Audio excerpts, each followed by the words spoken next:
नाशत विघ्नने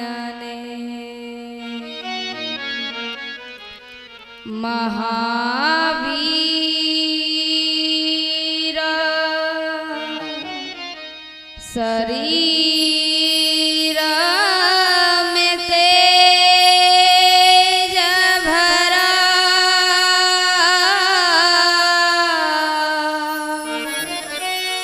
मन संयम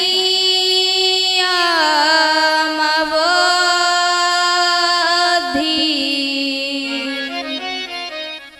निकाम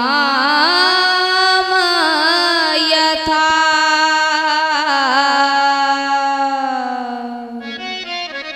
निर्भय विचरूं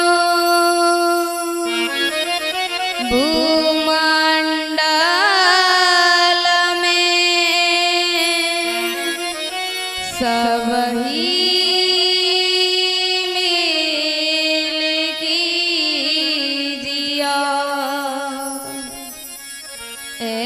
ऐसी कृपा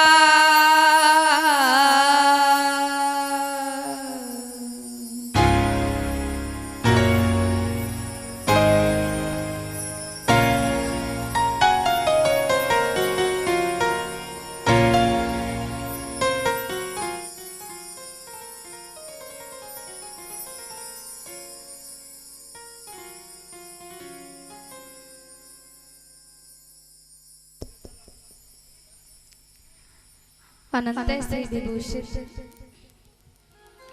जगत अर्चनीय वंदनीय प्रातस्मरणीय श्री सतगुरुदेव जी सूक्ष्म जगत में विराजमान समस्त देवगण योगी जन सिद्ध जन जिनकी छत्र छाया में हम सभी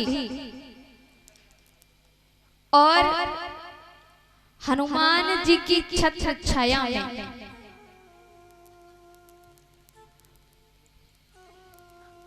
और भी देवी ब्रजेश्वरी और सुरेश्वरी देवी इनकी छत्र छाया में हम सभी बैठ करके कथा व सत्संग श्रवण कर रहे हैं और करते रहेंगे।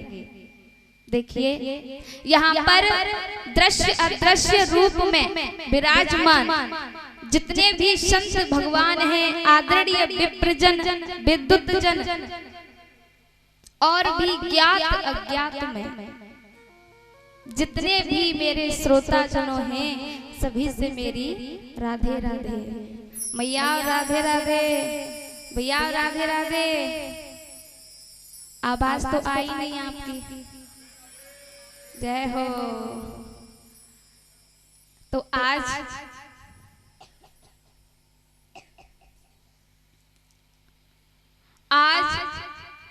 श्रीमद् भागवत कथा को प्रथम दिवस, कल हुई आपकी कलश यात्रा, कल हुई कलश यात्रा और आज इस श्रीमद् भागवत कथा को प्रथम दिवस। देखिए भगवान की कथा, भगवान श्री कृष्ण की कथा बड़े भाग्यों से मिला करती है, बड़े भाग्यों से।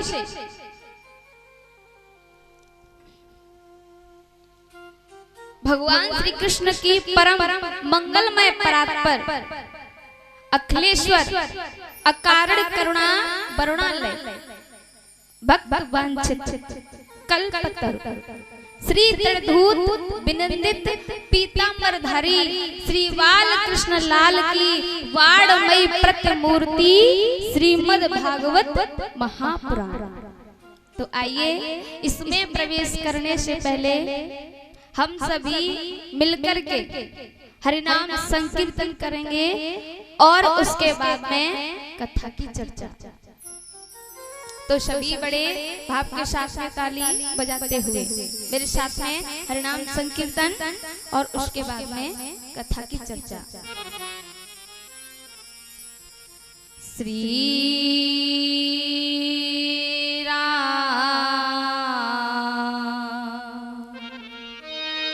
जय राम, जय जय राम, जय जय जय हनुमान गोसाई।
सत संगति दूर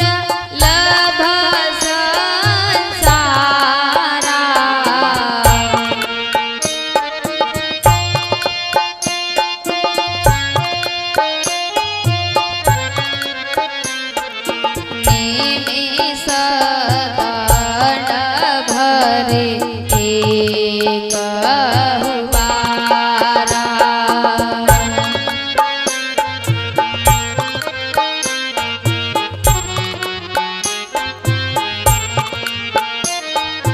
जन्म जन्म मुनि यतन कराही,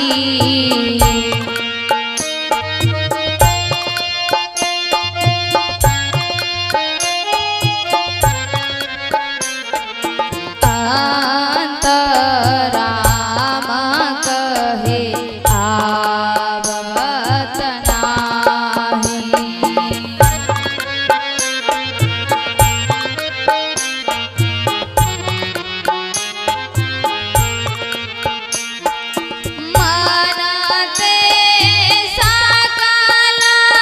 वासना भागी केवल राम चरण लय लागे।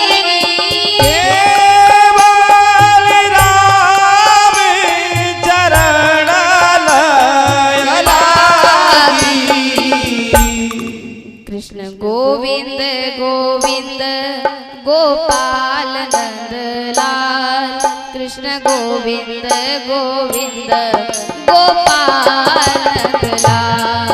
कृष्ण गोविंद गोविंद गोपाल नंदलाल, कृष्ण गोविंद गोविंद गोपाल नंदलाल। कृष्ण गोविंद गोविंद गाइए सब आप से। गोपाल नंदलाल, जय हो। कृष्ण गोविंद गोविंद गोपाल नंदलाल। कृष्ण गोविंद गोविंद गोपाल नंदलाल, कृष्ण गोविंद गोविंद गोपाल नंदलाल।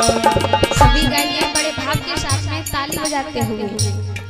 कृष्ण गोविंद गोविंद गोपाल नंदलाल, कृष्ण गोविंद गोविंद गोपाल नंदलाल। ये कथा, ये भगवान की कथा भी बड़े भाग्यों से मिला करती है। भाग्योदयन बहुजन्म समर्जिते, भाग्योदयन बहुजन्म समर्जिते। अरे एक जन्म का नहीं, दो जन्म का नहीं, अनंत जन्मों के जन्म जन्मांतरों के जब हमारे पुण्य उदय होते हैं तो ही हमें श्रीमद् भागवत कथा, ये कथा सत्संग हमें सुनने को मिलते हैं। सत्संगम च लभते पुरुषो यदा वे, तभी ये भगवान की कथा कीर्तन सत्संग हमको सुनने को मिलते हैं। अज्ञान हेतु कृत मोह मदांधकार नाशम विदाय ही तदोदयेत विवेकः। जब ये कथा भगवान की हमको सुनने के लिए मिलती है तो हमारे अज्ञान का नाश हो जाता है। जब हमारे अंदर ज्ञान आता है, ज्ञान आता है तो अज्ञान का नाश हो जाता है। और ये श्रीमद् भागवत कथा जन्म जन्मांतरों के जब पुण्य उदय होते हैं, हमारे पुण्य उदय होते हैं, तो ही हमें ये कथा सुनने को मिलती है। लेकिन कोई कोई व्यक्ति होते हैं, सोचते हैं कि आज सोनई रेलवे स्टेशन के पास में कथा हो रही है और आज हमारा घर पे मन नहीं है, तो चलो वहां जाकर के कथा सुनाते हैं। अब वो घर से तो आए यहाँ कथा सुनने, लेकिन वो कथा सुनने नहीं आई, वो तो आए देखने के लिए कि साहब देख के तो आए कि पंडाल मंडल कैसा है, मंच कैसा है, व्यास कैसा है। व्यक्ति होते हैं घर उनका मन नहीं था तो कथा पंडाल में आके बैठ गए मनोरंजन करने के लिए। ध्यान देना मेरी बात पर, किसी भी व्यक्ति को भगवान श्री कृष्ण की कथा कभी भी मनोरंजन की दृष्टि से नहीं सुननी चाहिए, और ना ही तो ये सुननी चाहिए और ना ही करानी चाहिए। लेकिन आज यहाँ हमारे भगवान की कृपा हो गई, ठाकुर जी की कृपा हो गई और देवी माँ की यानी कृपा हो गई। जब भगवान की कृपा होती है तो ही भगवान के भक्तों से मिलना होता है। आज हमारे ऊपर ठाकुर जी की कृपा हुई और आपके ऊपर भी हुई। भगवान की कृपा हुई तो ही तो मैं आपके सामने आई, ना भगवान की कृपा होती और ना मैं आपके सामने आती। अरे मेरी कहाँ इतनी औकात थी कि मैं आपको कथा सुनाऊं, इतनी औकात मेरी नहीं है। लेकिन होता कब है, जब ठाकुर जी की हमारे ऊपर कृपा होती है। ठाकुर जी की कृपा हुई तो आज मैं आपके सामने व्यास गद्दी से बैठ करके आपको कथा सुनाऊंगी।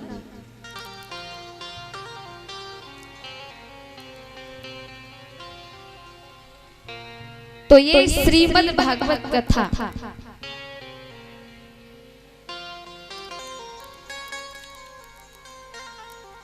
तो आज इस कथा को प्रथम दिवस, तो आइए अपने ध्यान को मन को लगाते हुए आज कथा में प्रवेश करते हैं। सच्चिदानंद रूपा विश्वोत्पत्त्यादि हेतवे तापत्रय विनाशाय श्री कृष्णाय वयं नमः।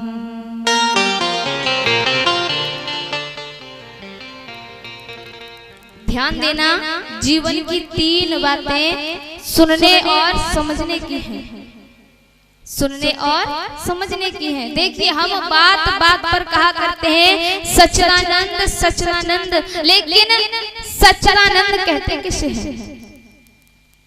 हम सभी कहा करते हैं, देखिए सत कहते हैं अविनाशी को, सत कहते हैं अविनाशी को।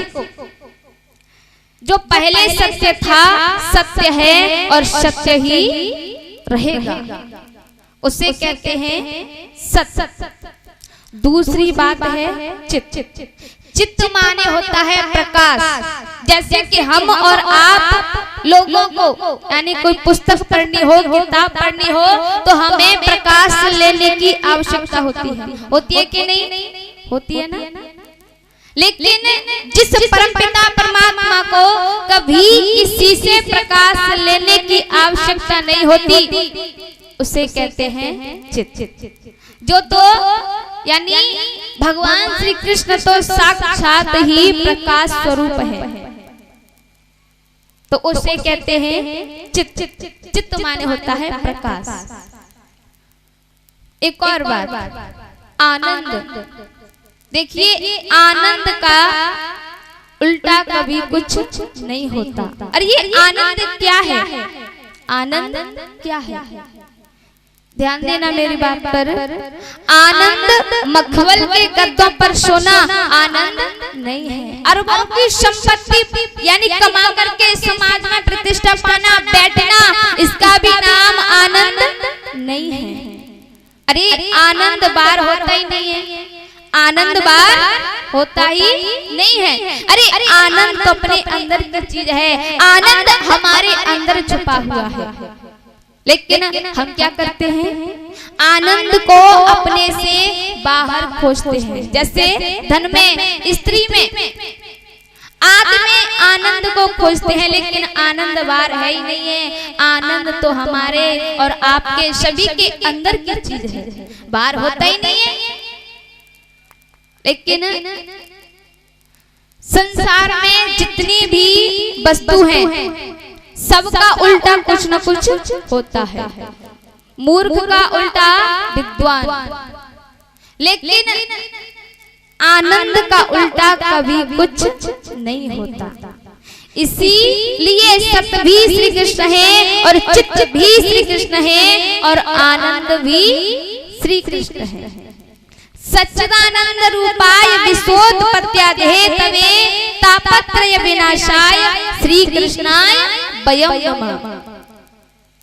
यानी जो विश्व को बनाते हैं और उसका पालन करते हैं, जब अंत समय आता है तो उसको लय कर देते हैं। जिनकी कृपा से ये सारा संसार चलता है, भगवान की कृपा से। तापत्रय विनाशाय, ये हमको पता नहीं होता कि हमें अगले जन्म में जन्म किसका मिले, इसका हमें पता नहीं होता। यहाँ पर जितने भी कथा सुनने के लिए आए हैं, भगवान के भक्त जितने भी कथा सुनने के लिए आए हैं, इनका तो कुछ नहीं लगा। अरे अपने शरीर से तो आए हैं, लेकिन आए क्यों हैं? अरे आपको किसने बुलाया? देखिए भगवान भी किसी को किसी से मिलाने के लिए माध्यम बनाते हैं, माध्यम बनाते हैं।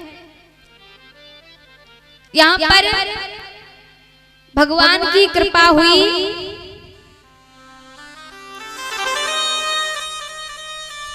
इंजीनियर श्रीमान सुरेश चंद्र कुशवाहा जी, इन्होंने हमें आपसे मिलाया और ये भगवान की चर्चाओं को आपको सुनाने का शुभ अवसर दिया। ये सब किसकी कृपा हुई? भगवान की कृपा हुई इनके ऊपर और इनकी कृपा हुई हमारे ऊपर। और हमारे परीक्षित महाराज श्रीमान करणवीर सिंह प्रधान जी, ये हमारे परीक्षित महाराज हैं। आज यहाँ आप सभी और हमारे ऊपर भगवान की कृपा हुई और देवी माँ की कृपा हुई।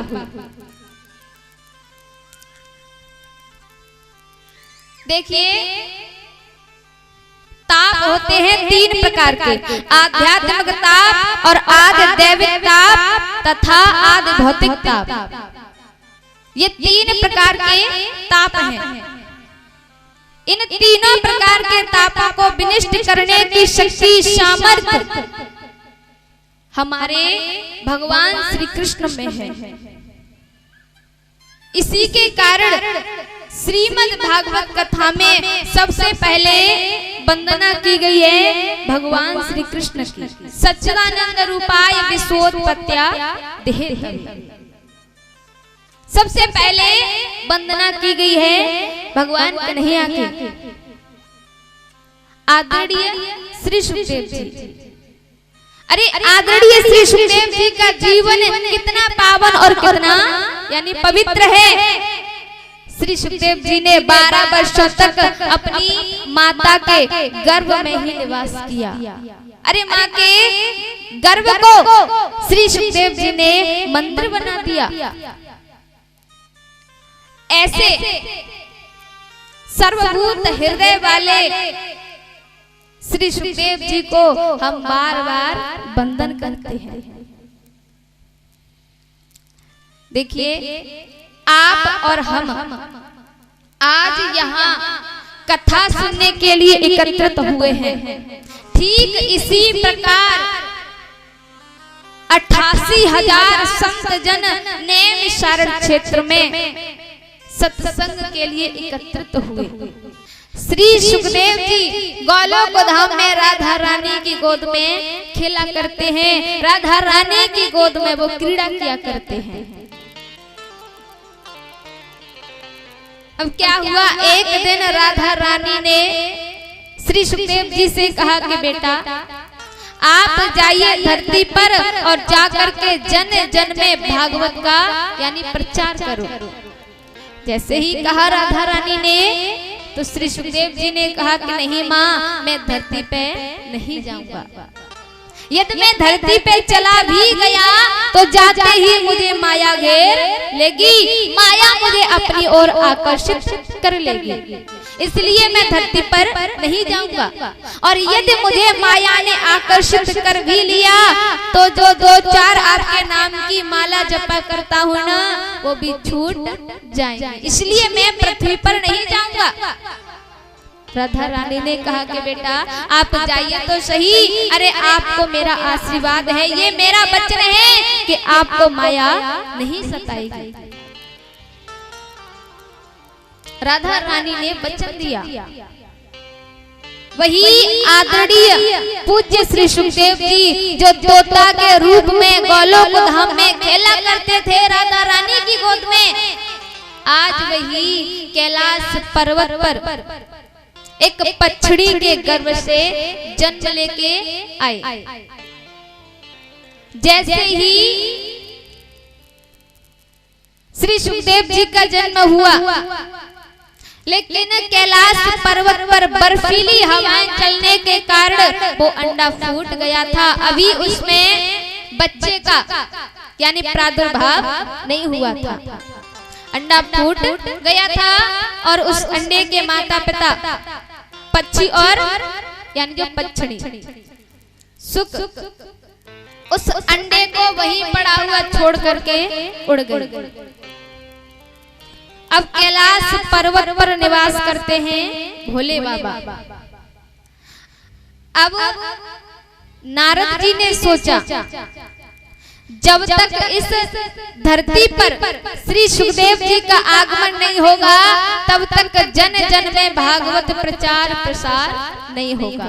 लेकिन आदरणीय श्री सुखदेव जी को यहाँ लेके कैसे आऊं? अब तो मुझे कोई ना कोई उपाय करना होगा। अब तो देव ऋषि नारद ने सोचा कि मैं क्या करूं, तो कैलाश पर्वत पर निवास करते हैं शिव जी भोले बाबा। नारद जी तो ऐसे संत हैं, नारम ज्ञानम ददात इत नारद, जो ज्ञान देता है उसे नारद कहते हैं। ना धन रद्द, जिसकी बात कभी रद्द ना हो उसे नारद कहते हैं। नारद तो ऐसे संत हैं जहां पर लड़ाई होती हो, जहां पर झगड़ा होता हो और वहां यानी नारद जी चले जाएं, जैसे ही जाएं तो झगड़े की जड़ हमेशा के लिए खत्म हो जाती है। और जहां झगड़ा कभी नहीं होता हो, नारद जी का पर्दापण हो जाए, नारद जी चले जाएं तो झगड़ा होना शुरू हो जाता है। नारद जी तो ऐसे संत हैं। और जिसने भी नारद जी का दर्शन किया उसको भगवान के दर्शन अवश्य हुए। नारदो देव दर्शन। अब तो नारद ने सोचा कि मैं क्या करूं। नारद जी गए कैलाश पर्वत पर माता पार्वती के पास में।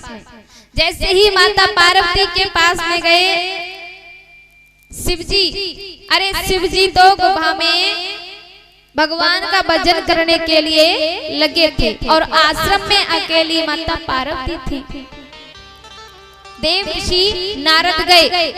जैसे ही गए माता पार्वती ने नारद जी को देखा, देख करके कहा, अरे महाराज, अब की बार तो आपका बड़े दिनों बाद आना हुआ, अरे आइए और आकर के पधारिए, बैठिए। माता पार्वती ने नारद जी को आसन दिया और एक सुंदर से पात्र में लड्डू रखे।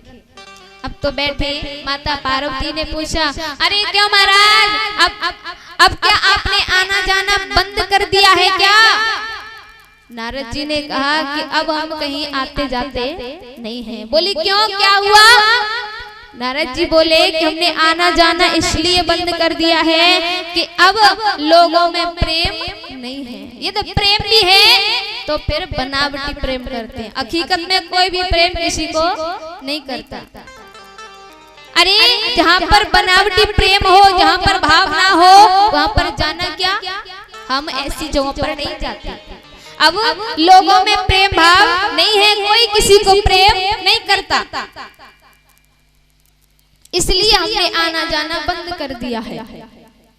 नारद जी ने कहा सुर नर मुनि सब की यह रीति, सुर नर मुनि सब की यह रीति, स्वार्थ लागी करहि सब प्रीति, स्वार्थ लागी करहि सब प्रीति, सुर नर मुनि सब की यह रीति, नर मन जन की यह रीति, स्वार्थ लागी करहि सब प्रीति, स्वार्थ लागी करहि सब प्रीति, स्वार्थ लागी करहि सब प्रीति। इस संसार में कोई किसी को प्रेम नहीं करता। अब जैसे ही प्रेम की बात आई, माता पार्वती बोली अरे नारद जी, ये आप क्या कहते हो कि कोई किसी को प्रेम नहीं करता। अरे नारद जी, मैं आपको किसी और की बात क्या बताऊं, मैं तो अपनी खुद की बात आपको बताती हूँ। अरे हमारे पति, हमारे स्वामी हैं शिव जी, हमें इतना प्रेम करते हैं, इतना प्रेम करते हैं कि हम आपको क्या बताएं। अरे इतना प्रेम करते हैं कि उनके यानी जो समाधि लगा करके भगवान का भजन करते हैं, भजन करने के बाद में शाम को आते हैं और आकर के हमें बताते हैं कि देवी आज हमने भगवान राम की झांकी के दर्शन किए, आज हमने भगवान कन्हैया की झांकी के दर्शन किए और आज हमने इस वाली झांकी के दर्शन किए। इतना प्रेम करते हैं, सब कुछ आकर के हमको बता देते हैं। और आप कहते हैं कि कहीं कोई किसी से प्रेम नहीं करता। अब तो नारद जी ने पूछा कि अच्छा माता, आपके पति आपसे इतना प्रेम करते हैं। बोली हाँ। नारद जी ने पूछा अच्छा माता, तो फिर तो आपको ये भी पता होगा कि शिव जी के गले में जो मुंडों की माला है उसमें मुंड यानी किसके लगे हुए हैं। अब जैसे ही माता पार्वती ने सुना कि भगवान शिव जी के गले में यानी जो माला है उसमें मुंड किसके हैं, इसके बारे में तो हमें कभी नहीं बताया। अब तो माता पार्वती ने कहा कि नारद जी आपने ठीक कहा, कोई किसी से प्रेम नहीं करता। अब तो माता पार्वती को इतना गुस्सा आया कि जिस माला को शिव जी अपने गले में पहनते हैं उस माला के बारे में हमें आज तक कभी कुछ नहीं बताया। अब तो माता पार्वती को इतना क्रोध आया। नारद जी ने कहा कि लो बस, अरे क्या करते हैं प्रेम, अरे प्रेम करते होते तो वो आपको भी बताते माला में किसके मुंड हैं। अरे माता, हमने आपको पहले ही बताया कि कोई किसी से प्रेम नहीं करता। अब तो नारद जी ने कहा कि ठीक है माता, बस इतना ही काफी है झगड़े के लिए। अब तो नारद जी ने कहा कि ठीक है माता, मैं तो अब चलता हूँ। नारद जी गए रास्ते में शिव जी उनको मिले। नारद जी ने कहा अरे भोले बाबा, जल्दी से आश्रम में पधारना, माता ने याद किया है।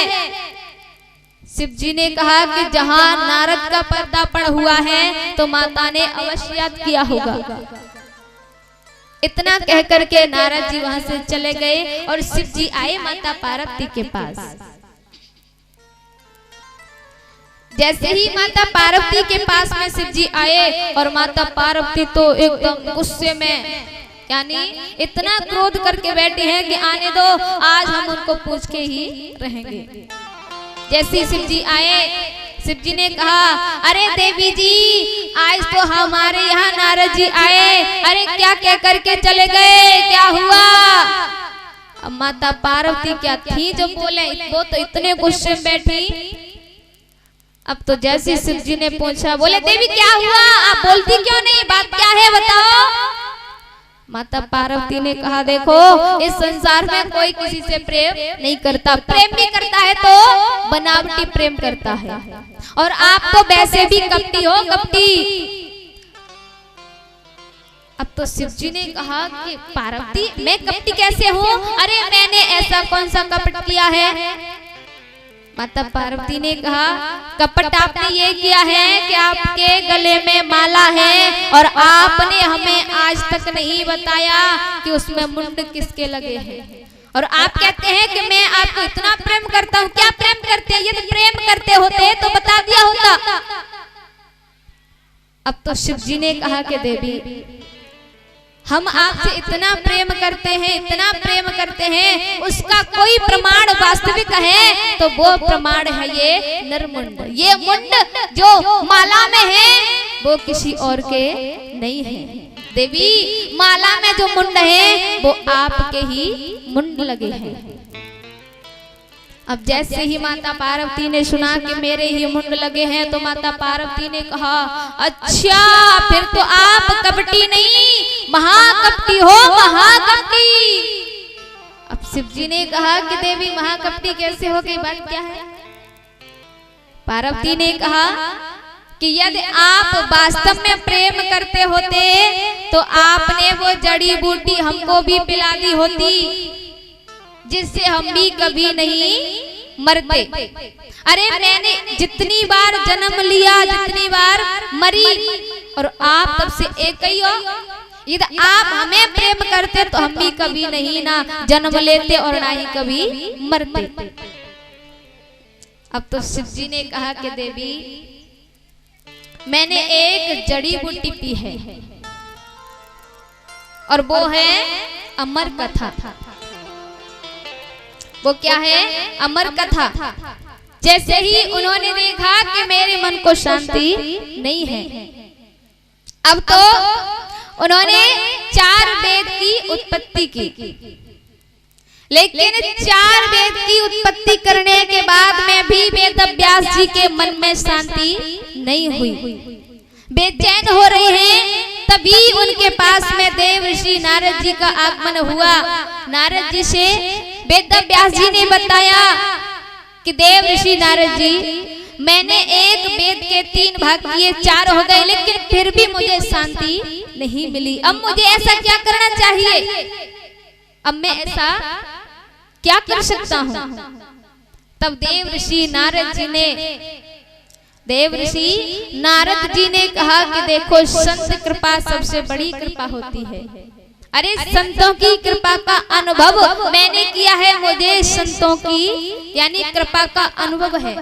मेरे ऊपर संतों की कृपा हुई, उसी के कारण आज मैं संतों ने मेरा नाम रखा था रामदास, लेकिन आज मैं रामदास से देव ऋषि नारद बन गया। ये सब संतों की कृपा है। और आप ऐसा कीजिए, आप संतों की शरण में जाओ,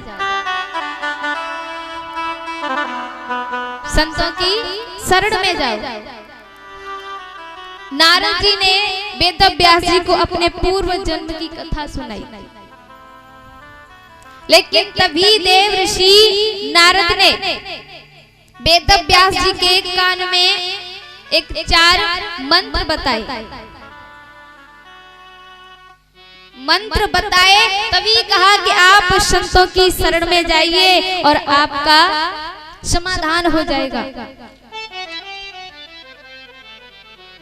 तो उसी समय वेद व्यास जी समाधि लगा करके बैठ गए और व्यास जी ने 4 मंत्रों से 18,000 मंत्र बनाए। वेद व्यास जी ने भागवत की रचना की, लेकिन रचना करने के बाद में भी मन शांत नहीं हुआ। उन्होंने सोचा कि ये तो हो गया, लेकिन सबसे पहले इसको सुनाऊं किसको? अब तो वेद व्यास जी ने अपने शिष्यों को 2-4 मंत्र रटा करके अपने पुत्र श्री सुखदेव जी के पास भेजा। और श्री सुखदेव जी तो समाधि में बैठे हैं। शिष्य गए श्री सुखदेव जी के पास जाकर के और उनके पास जाके मंत्र सुनाने लगे। मंत्र सुनाने लगे, श्री सुखदेव जी ने मंत्रों को सुना। मंत्र सुनते ही समाधि खुल गई। अब तो श्री सुखदेव जी ने कहा कि भाई और आगे तो सुनाओ, पूरा तो सुनाओ, आधा आधा मंत्र क्यों सुनाते हो, पूरा पूरा सुनाओ। शिष्यों ने कहा कि आपको पूरा मंत्र सुनना है तो अपने पिता वेदव्यास जी के पास जाओ। अब तो श्री सुखदेव जी अपने पिता वेदव्यास जी के पास आए। जैसे ही आए तो वेदव्यास जी ने देखा कि मैं कथा ऐसे नहीं सुना सकता। यदि इसने काम को जीता है और इसने क्रोध को जीता होगा तो ही ये कथा सुनने का अधिकारी है, लेकिन इसकी परीक्षा कैसे लूं कि इसने काम और क्रोध को जीता है कि नहीं जीता। तो इसकी परीक्षा लेने के लिए वेदव्यास जी ने अपने पुत्र श्री सुखदेव जी को जनक महाराज के पास भेजा। जैसे ही जनक महाराज के पास में भेजा, द्वार पर खड़े खड़े कई दिन हो गए। आदरणीय श्री सुखदेव जी ने कहा द्वारपालों से, सैनिकों से कि भाई हमें जनक जी से मिलना है, लेकिन द्वारपालों ने कहा कि महाराज अभी है नहीं है। तो आदरणीय श्री सुखदेव जी द्वार पर ही 4-5 दिन खड़े रहे धूप में, लेकिन फिर भी उनके चेहरे पर जरा भी क्रोध नहीं आया। अब ये सब दृश्य जनक जी ने देखा कि इतना तेजस्वी मनस्वी, अरे इतने दिन हो गए धूप में खड़े, लेकिन फिर भी जरा सा भी क्रोध इनके चेहरे पर नहीं आया। अब तो जनक जी आए और श्री सुखदेव जी को लेकर के गए अपने महल के अंदर। जैसे ही गए, जाकर के श्री सुखदेव जी ने कहा कि अब आप हमें यानी कि पढ़ाइए।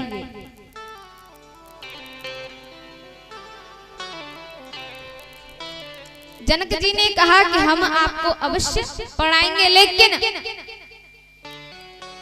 उसी समय जनक जी ने अप्सराओं को भेजा। वो आई और आकर के श्री सुखदेव जी के मन को इधर उधर भटकाने लगी कि शायद यानी काम भाव की वासना है कि नहीं, लेकिन फिर भी उनका मन इधर उधर नहीं हुआ। उन्होंने यानी क्रोध को भी जीता और काम को भी जीता। जनक जी ने कहा कि मैं आपको क्या यानी पढ़ा सकता हूँ। अरे आप तो स्वयं इतने ज्ञानी हैं, आपने तो क्रोध और काम को जीता है, मैं आपको पढ़ा क्या सकता हूँ।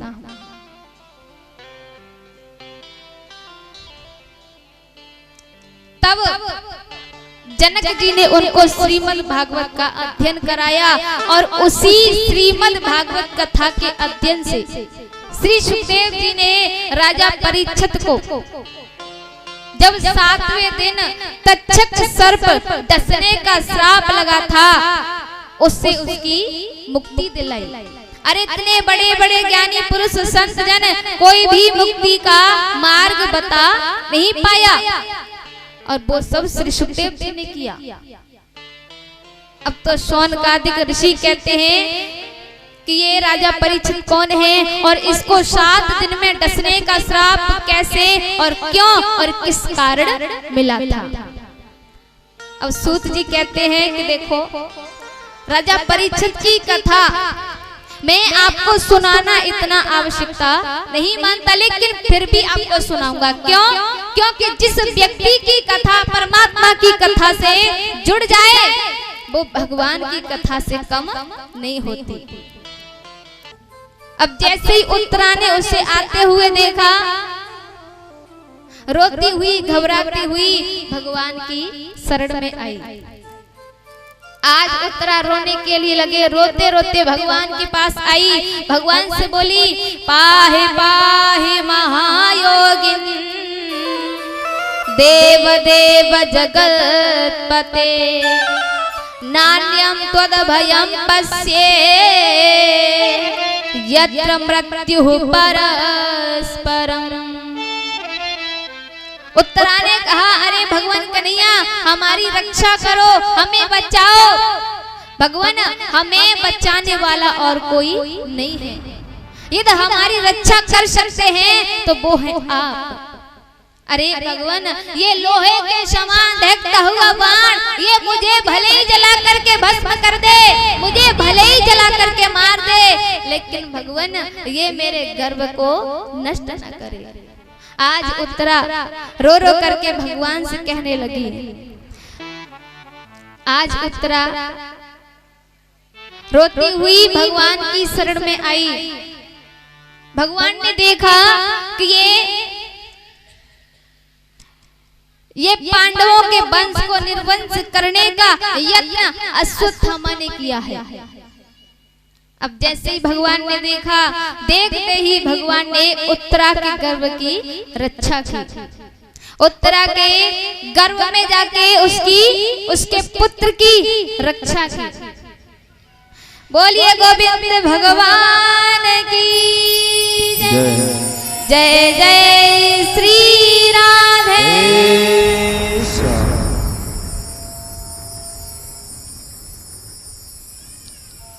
अच्छा मैया भैया कथा समझ में आ रही है कि नहीं आ रही है? अच्छा भैया आपने तो कुछ बताया ही नहीं, आपकी समझ में नहीं आ रही?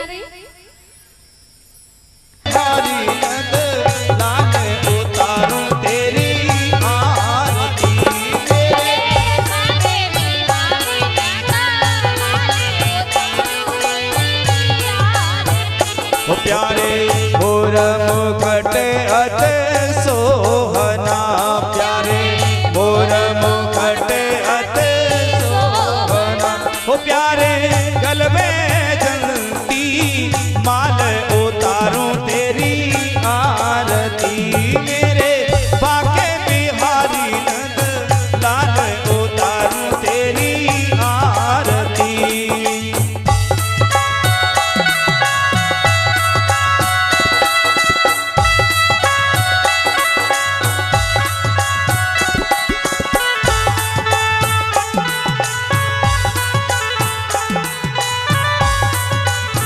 ओ प्यारे होठों पे मुरली सोहे बांस की, काना होठों पे मुरली सोहे बांस की, ओ काना होठों की ये मुस्कान उतारूं तेरी आरती, मेरे बाके बिहारी नंद लाल उतारूं तेरी आरती।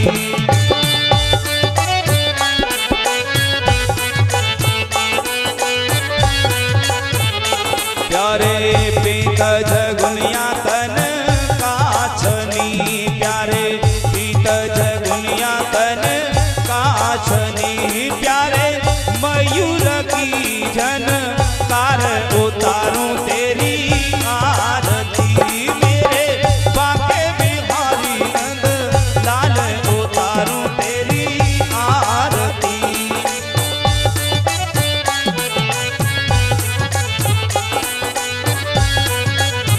ओ प्यारे नैया डरी है मझधार में, काना नैया डरी है मझधार में, ओ काना नैया लगइयो पल्ली पार उतारूं तेरी आरती, मेरे बाके बिहारी नंद लाल उतारूं तेरी आरती, मेरे बाके बिहारी नंद लाल उतारूं तेरी आरती, मेरे बाके बिहारी नंद लाल उतारूं तेरी आरती। कर्पूर गौरम करुणावतारम संसार सारम भुजगेन्द्रहारम सदा वसंतम हृदयारविंदे भवं भवानी शतं नमामि। तुमेव माता जपता तुमेव, तुमेव बन्धु सत्ता तुमेव, तुमेव विद्याद्रवं तुमेव, तुमेव सर्वं मम देव देव, तुमेव सर्वं मम देव देव, तुमेव सर्वं मम देव देव। बोले गोविंद भगवान की जय।